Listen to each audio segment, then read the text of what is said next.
Бидний төгсөн өгөгдөл нь 110 г 78% зэсийн сульфат байгаа. Тэгвэл үүн дээр 35 г ус нэмсний дараа үүсэх уус онолын процентын концентрацийг олгож байгаа юм. 100 г ус мал 78 г нь 78% бол 110 г ус мал 78% нь x г гэж үзвэл 85.8 г ууссан бодистой байгаа.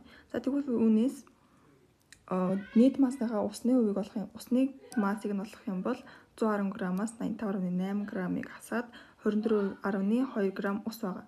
За нийт масс нь болохоор 110 г дээр 35 г ус нэмсэн учраас 145 г буюу процентын концентрацийг ууссан бодисыг уусамлын нийт массад харьцуулсан харьцааг хэлдэг. Тэгэхээр үүссэн уусамлын процентын концентрац нь 50.2 байна.